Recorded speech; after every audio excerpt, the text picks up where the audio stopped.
pertama, saya menemukan banyak sekali orang di Indonesia tidak mau tahu dan tidak tahu tentang Masjid Aqsa. Sehingga mereka bisa dikatakan minim sekali menghubungkan antara doanya dengan Masjid Aqsa ini atau memohon kepada Allah agar memberikan kemenangan kepada mereka. Dari sisi lain juga media banyak sekali membesar-besarkan permasalahan sehingga umumnya kaum muslimin takut untuk datang ke sana.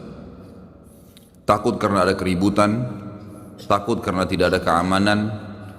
Saya perlu menyampaikan jemaah sekalian bahwasanya memang betul Palestina sedang dijajah oleh orang-orang Yahudi. Semoga Allah memenangkan mereka. Sebagaimana dulu Indonesia waktu dijajah oleh Jepang. Tapi kaum muslimin di Indonesia pada saat itu hidup. Mereka bertransaksi, mereka makan, mereka sekolah. Tapi ada penjajah dan mereka berusaha melawan. Begitulah keadaan saudara-saudara kita di sana. Dan mereka tetap makan, mereka berumah tangga, mereka berdagang, mereka bersekolah, semua lagi dijajah. Kita sebagai umat Islam harus menyadari bahwasanya mereka saudara kita. Nah, kita harus tentu menolongnya dengan doa, dengan harta dan juga dengan jiwa kita.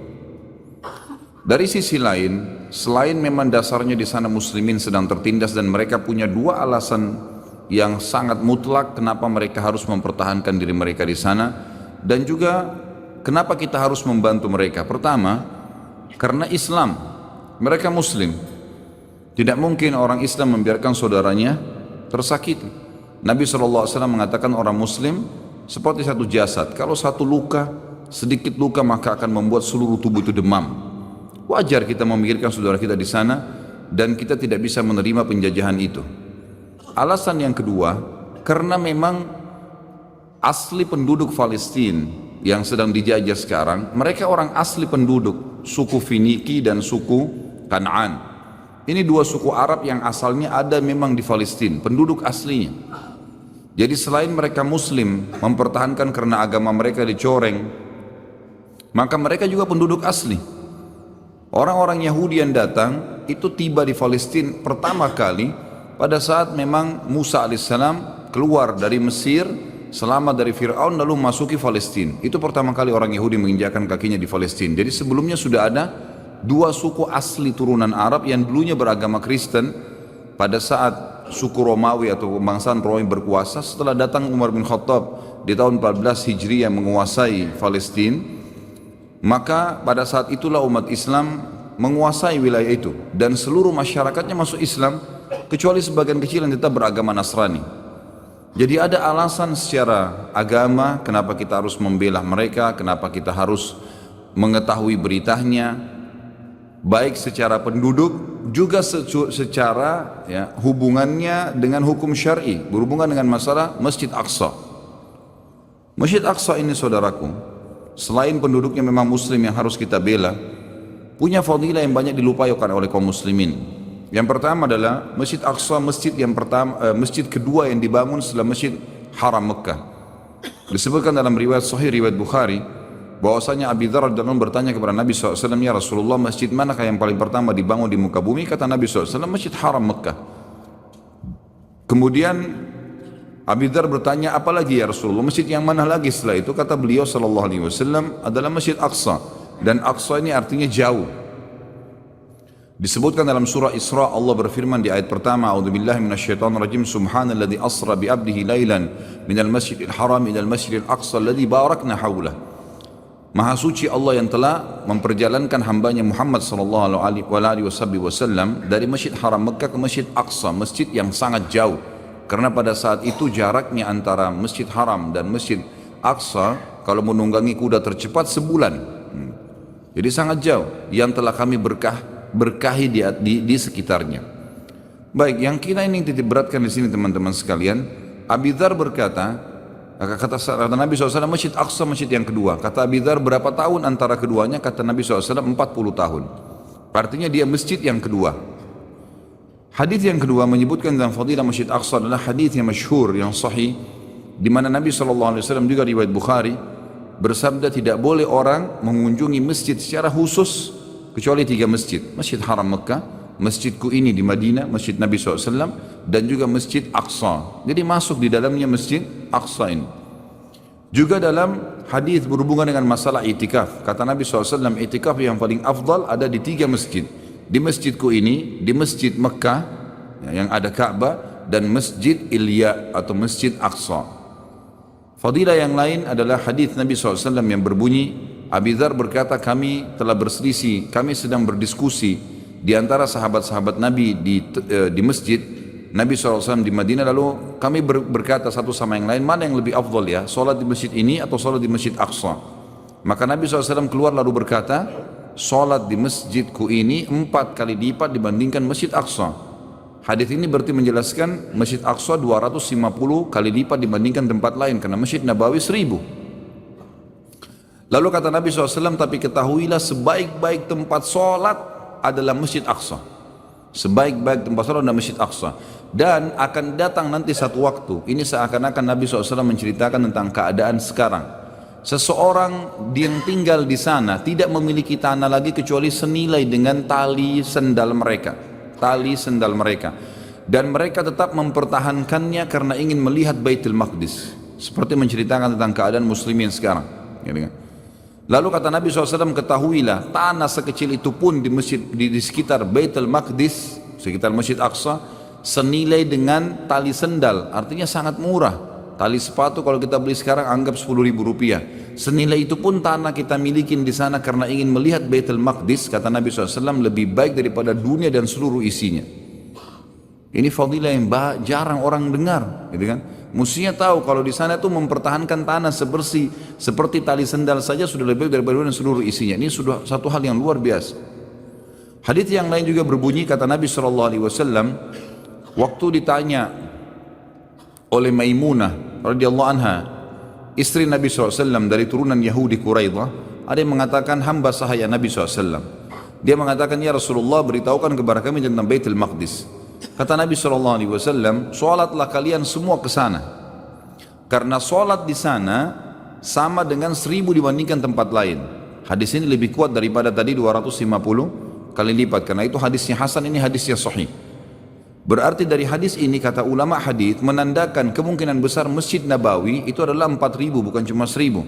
Karena kalau kita berpegang juga pada hadis tadi, sholat di masjidku ini 4 kali lipat dibandingkan Masjid Ilya atau Masjid Aqsa, berarti menandakan dikuatkan dengan hadis yang kedua 1000 ini di Masjid Aqsa, berarti Masjid Nabawi 4000, atau memang dasarnya Masjid Aqsa dan Masjid Nabawi sama 1000. Ringkas cerita dia punya fadilah, kata Nabi, karena sholat di dalamnya sama dengan 1000 dibandingkan tempat lain.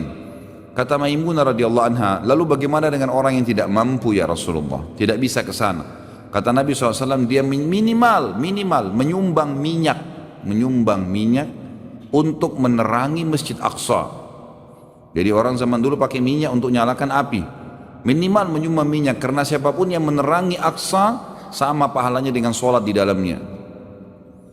Ini enggak ada di Masjid Haram, ada di Masjid Nabawi fadilahnya. Ada yang lebih agung lagi fadilah yang luar biasa, adalah hadis Nabi SAW yang berbunyi, dan ini hadis sahih.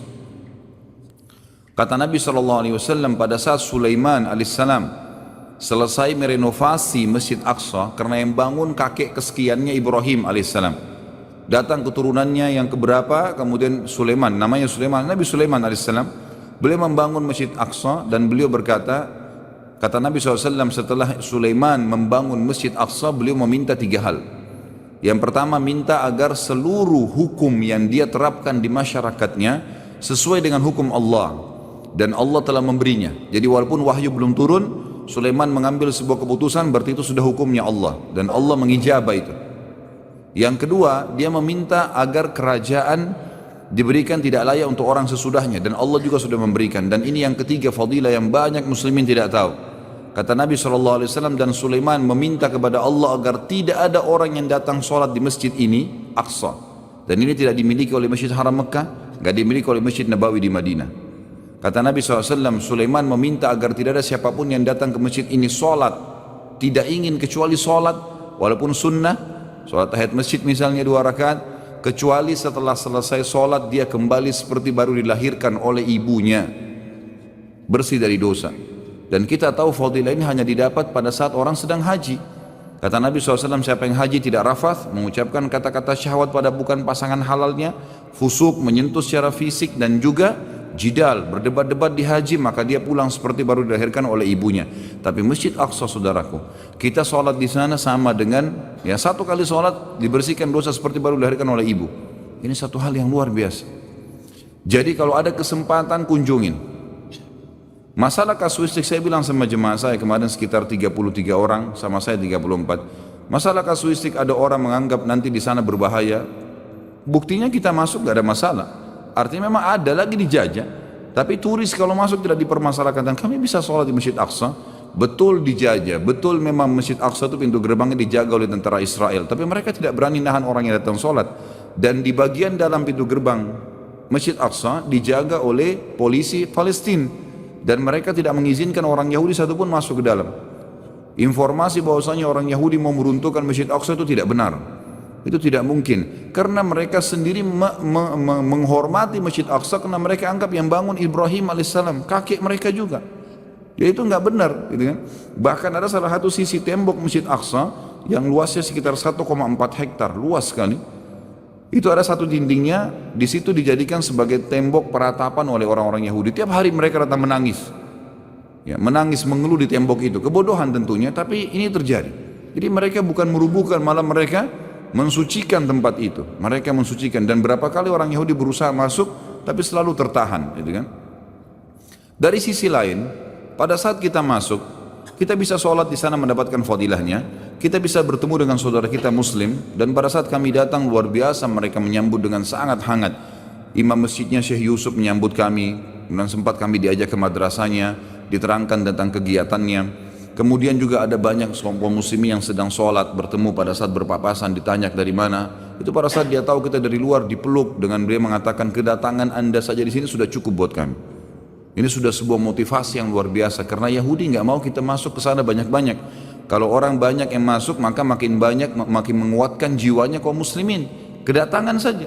Dan ternyata saudara kita dari Turki yang sangat paham ini. Turki sekarang membuka penerbangan satu minggu bisa 3 pesawat. Berarti 1000 orang muslim Turki masuk ke Aqsa setiap minggunya.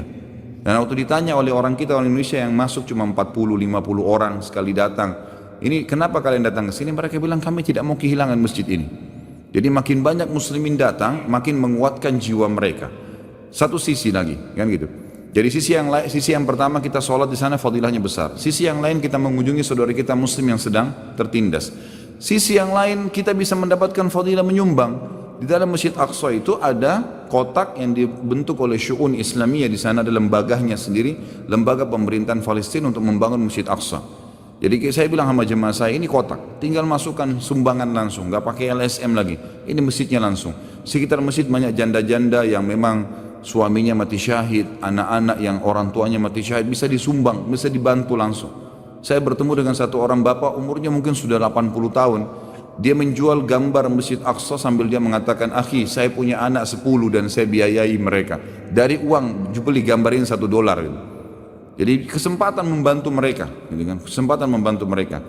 Sisi yang lain lagi, bisa kita niatkan untuk ribat. Ribat ini dalam hadis sahih riwayat Imam Muslim kata Nabi SAW, ribatu yauman fisabilillah khairu minad dunya wa ma fiha. Ribat itu mengikat diri di perbatasan antara muslimin dengan orang-orang penjajah, orang kafir di medan jihad lah. Dan seluruh Palestina sekarang lokasinya sama. Seluruh Palestina sekarang medan jihad, seluruhnya tidak terkecuali karena lagi dijajah, gitu kan? Maka dengan kita datang ke sana, kita bisa niat ribat. Karena pada saat kami ke masjid dari hotel, alhamdulillah orang-orang muslim yang punya hotel, ada punya rumah makan di sana, ada sekolah. Tapi pada saat kami ke Masjid Aqsa, memang di kiri kanan banyak polis tentara Israel. Kita bisa niatkan ribat, gitu kan? Kalau memang Allah Subhanahu wa Ta'ala takdirkan meninggal di sana, sudah ajalnya, itu luar biasa. Karena orang kalau terbunuh mati syahid di tangan ahli kitab, Yahudi dan Nasrani, pahalanya double syahadah. Dalam hadis sahih dikatakan, terbunuh dengan ahli kitab mendapatkan 2 pahala syahadah. Double, beda dengan kalau orang Hindu, orang Buddha. Jadi banyak sekali fadilah. Yang saya ingin bagi teman-teman sekalian, kalau Allah berikan kemudahan umrah, kemudian ada kelebihan rezeki ke sana, masuk dan jangan ragu. Dengan izin Allah tidak ada apa-apa, tapi kita minimal sekali seumur hidup bisa pernah menginjakkan kaki di sana dan bisa melihat apa yang telah Nabi SAW perintahkan kepada kita. Secara histori kita juga mendapatkan banyak sekali pelajaran di situ. Di antaranya adalah pohon garqat yang Nabi SAW ucapkan, nanti pada saat Dajjal terbunuh di tangan Isa putra Maryam, maka seluruh pengikutnya dari Yahudi menyebar di wilayah Palestina. Dan itu wilayah Palestina itu ada sekarang di antara Masjid Aqsa sama Gunung Zaitun, Bukit Zaitun, ada lembah. Sekarang oleh orang-orang Yahudi dijadikan kuburan. Mereka anggap itu lembah suci. Ternyata orang-orang Yahudi berkeyakinan di sini nanti di akhir zaman mereka akan dibantai. Mereka berkeyakinan begitu, dan sekarang mereka sudah kubur-kubur jenazahnya di situ. Subhanallah, ya, orang-orang Muslim mendapatkan riwayat-riwayat tentang masalah mereka akan menyebar di sekitar Baitul Maqdis nanti, kemudian dibunuh oleh kaum muslimin. Semua batu akan berbicara dan pohon ini, hai muslim, ini Yahudi, bunuhlah dia, kecuali pohon garqat. Sampai saya suruh jemaah saya foto. Orang-orang Yahudi sekarang memenuhi wilayah Palestina, wilayah negara mereka terutama yang sudah mereka rebut dinamakan Israel, dengan pohon garqat tuh. Ini pohon garqat yang Nabi sebutkan. Saya suruh foto jemaah saya, ini pohonnya. Pohonnya agak mungkin sekitar 1-1,5 meter tingginya, tapi dia melebar. Warnanya hijau dan berduri gitu kan. Itu yang dikatakan pohon Yahudi. Depan mata orang Yahudi banyak menanam pohon itu, tidak ada buahnya. Ya, tidak bermanfaat pohon itu. Mereka kata di sini tidak ada manfaat yang bisa dimakan oleh manusia dari buah-buah atau sayuran. Memang dia cuma pohon karena dia tidak berbicara saja, dan orang Yahudi tahu sekarang mereka tanam. Artinya luar biasa, fakta yang Nabi sampaikan benar, gitu kan? Mereka sendiri menanam itu, dan itu depan mata kita melihatnya. Dari sisi yang lain juga banyak sekali histori sejarah di Palestina. Kita tahu nabi-nabi rata-rata di sana, Ibrahim, ya, Ishak, Yakub, Yusuf, Sulaiman, Daud, ya. Itu semuanya memang ada di wilayah sana, dan memang secara sejarah itu sangat luar biasa kota itu. Dan kita tahu disitulah nanti Nabi Isa alaihissalam terakhir memimpin dunia dari wilayah Palestina, ya, menyebarkan keadilan selama 40 tahun setelah Ya'juj Ma'juj terbunuh tentunya, dan Dajjal pun akan terbunuh di situ. Dan yang terakhir adalah teman-teman sekalian, ada hadis yang menyebutkan kalau Dajjal nanti di akhir zaman, akhir jalannya adalah ke wilayah Palestina, dan dia akan bermarkas di sebuah kota namanya Babulut. Subhanallah, saya tanya di sana orang Palestina asli yang kebetulan lagi naik, dia nyetir bus yang kami jalan. Saya tanya, akhi, di sini di Israel yang sudah direbut, dulu Palestina, sekarang direbut dengan Israel, baik, ada enggak kota namanya Babulut? Dia bilang sama saya, dia ya ngerti rupanya hadisnya. Dia cuma bilang ada di sebelah Tel Aviv, di sebelah ibu kotanya Israel ada satu kota sekarang lagi dibangun namanya Lut, dinamakan Babulut. Saya bilang, itu sudah tahu belum ada hadis Nabi kalau Dajjal akan terbunuh di situ? Ternyata kota itu dulu tidak ada nama ini. Sekarang dibuat oleh orang-orang Yahudi. Jadi secara histori apa yang Nabi SAW sampaikan terbukti di lapangan, di depan mata bisa kelihatan. Jadi bisa ziarah Masjid Aqsa, bisa ketemu dengan muslimin, bisa sedekah langsung, bisa ribat, niat untuk mengikat diri minimal pada saat 4 hari niatkan ribat. Itu kan sudah baik, lebih baik daripada dunia seluruh isinya, dan juga bisa mengetahui fakta-fakta mujizat Nabi Muhammad SAW yang disampaikan kepada kita masalah itu. Ini yang saya ingin berbagi, mudah-mudahan bisa bermanfaat insyaallah.